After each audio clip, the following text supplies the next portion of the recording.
दूज की बहुत बहुत बधाई। Hello everyone, Radhe Radhe. तो आज के वीडियो में हम जानेंगे कि फुलहरा दूज के दिन हम लड्डू गोपाल जी की या श्री कृष्ण भगवान जी की सेवा कैसे करते हैं और पूजा कैसे करते हैं। और फुलहरा दूज फाल्गुन मास के कृष्ण पक्ष की द्वितीय तिथि को मनाई जाती है और इस दिन से और जगत के पालनहार भगवान श्री कृष्ण ने फूलों की होली खेलने की शुरुआत की थी।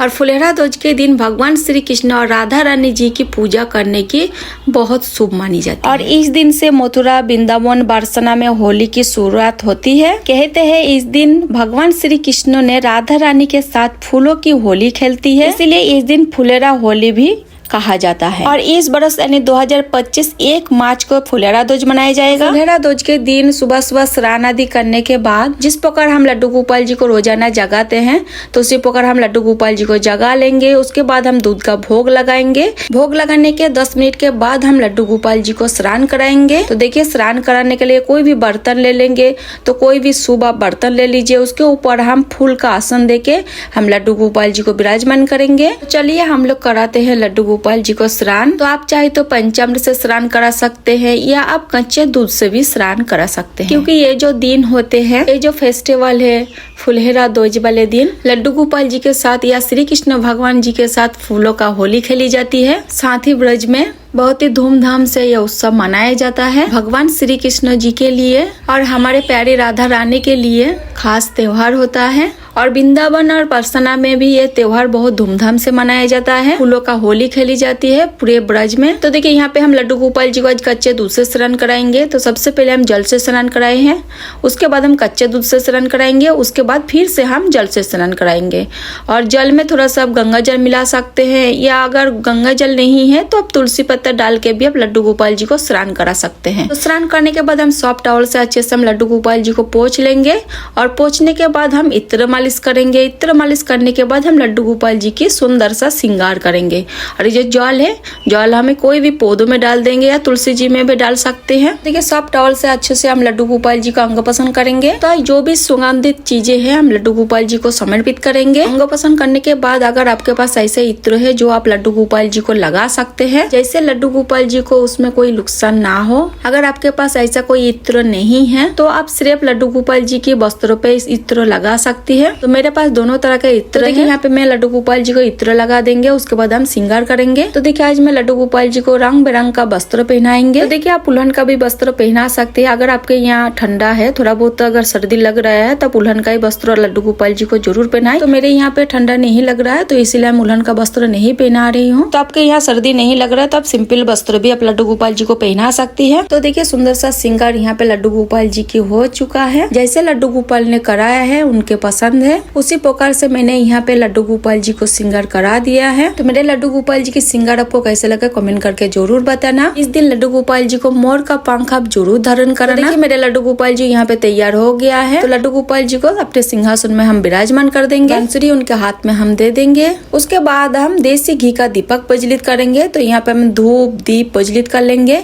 आप चाहे तो तिल का भी दीपक आप जला सकती है। साथ ही हम दीपक का पूजन भी कर लेंगे। और गाय माता को भी लड्डू गोपाल जी के पास जरूर विराजमान करना है और पूजा भी जरूर करें। और देखिए, फुलहरा दूज फाल्गुन मास के बेहद खास और पवित्र दिन है। और इस दिन कोई भी कार्य संपूर्ण हो सकता है। कोई भी कार्य बिना मुहूर्त देखते ही किया जा सकता है। और ऐसे माना जाता है कि फुलहरा दूज पर शादी विवाह करने से शुभ फलों की प्राप्ति होते हैं और किसी भी मांगलिक कार्य में सफलता मिलती है। और साथ ही सुखी वैवाहिक जीवन के लिए आशीर्वाद पाने के लिए भगवान श्री कृष्ण जी के पूजन इस दिन जरूर करें। और अगर आप चाहे तो व्रत भी कर सकती है। लड्डू गोपाल जी को हम फूल समर्पित कर देंगे और मंजरी सहित आप तुलसी इस दिन जरूर समर्पित करें। उसके बाद हम लड्डू गोपाल जी को भोग समर्पित करेंगे, जल समर्पित करेंगे। तो देखिए, यहाँ पे हम फल का मिठाई का भोग समर्पित करेंगे। अगर हो सके तो इस दिन आप लड्डू गोपाल जी को मक्खन मिश्री का भोग आप जरूर समर्पित करें। जो भी भोग प्रसादी आप लड्डू गोपाल जी को समर्पित करें तो उसमें तुलसी दल आप अवश्य डालें। और इस दिन लड्डू गोपाल जी को आप गुलाल जरूर लगाइएगा। तो देखिए यहाँ पे हम लड्डू गोपाल जी को गुलाल लगाएंगे। जब भी आप गुलाल लगाएंगे लड्डू गोपाल जी को तो हमें ध्यान रखनी है उनके आंख में ना लगे, तो उसके पास ही देखिए हम गुलाल भी रख देंगे। तो देखिए गुलाल समर्पित करने के बाद हम आप लड्डू गोपाल जी के साथ फूलों की होली खेलेंगे। तो देखिए फूलों का होली खेलने के लिए हम ढेर सारे फूल ले लिए हैं। तो देखिए लड्डू गोपाल जी के आसपास थोड़ा से हम फूल से सजा भी देंगे। अब हम लड्डू गोपाल जी के साथ फूलों की होली खेलेंगे, फूलों का उत्सव मनाएंगे। फुलहरा ध्वज वाले दिन श्री कृष्ण और राधा रानी की पूजा की विधान है। अगर आपके पास लड्डू गोपाल जी है तो इस दिन आप विशेष सेवा इस तरह से कर सकती है।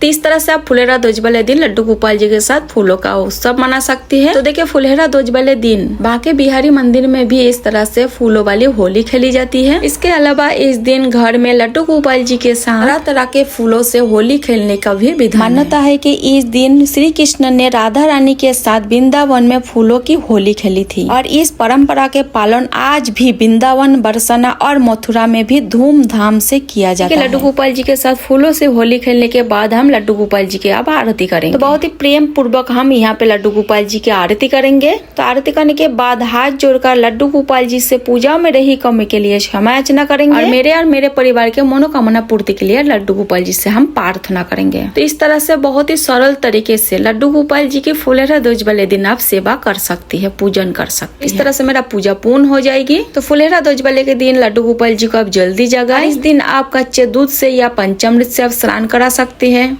अगर आपके पास नए वस्त्र है तो आप नए वस्त्र भी पहना सकते हैं। अगर नए वस्त्र नहीं है तो जो भी वस्त्र आपके पास है उसको धुल के भी आप पहना सकते हैं। उसके बाद जो भी श्रृंगार आपके पास है उससे आप लड्डू गोपाल जी की सुंदर सा श्रृंगार करें और इस दिन इत्र आप जरूर समर्पित करें। उसके बाद भोग समर्पित करें। मक्खन मिश्री है तो बहुत अच्छी बात है, तो मक्खन मिश्री का भोग आप इस दिन जरूर समर्पित करें और भोग में तुलसी डालना ना भूलें। उसके बाद रंग बिरंग के फूल से बहुत ही प्रेम पूर्वक लड्डू गोपाल जी के साथ फूल से आप होली जरूर खेलें और फूलों का जो डंठल है उसको आप जरूर हटा दें। लड्डू गोपाल जी के साथ या राधा रानी के साथ फूलों से होली खेलें ताकि उनको ये डंठल चुभे ना, लागे ना। तो फूलों की डंठल से पत्ती को आप अलग कर लीजिएगा। तो इस तरह से बहुत ही सरल विधि से आप फुलहरा ध्वज वाले दिन लड्डू गोपाल जी की सेवा कर सकती है। तो इस तरह से फुलहरा ध्वज वाले दिन की लड्डू गोपाल जी की सेवा और पूजा पूर्ण हो जाएगी। अगर फुलहरा ध्वज वाले दिन किसी कारणवश अगर लड्डू गोपाल जी के साथ फूलों का होली नहीं खेल पाते हैं तो आप होली वाले दिन भी लड्डू गोपाल जी के साथ फूलों का होली खेल सकती है। अगर वीडियो अच्छा लगा है, पसंद आया है तो प्लीज वीडियो को लाइक आप जरूर करें। साथ ही होली से जुड़ी वीडियो देखने के लिए मेरे चैनल को सब्सक्राइब आप जरूर करें। फिर मिलते हैं किसी और वीडियो के साथ, तब तक के लिए राधे राधे, जय श्री कृष्णा।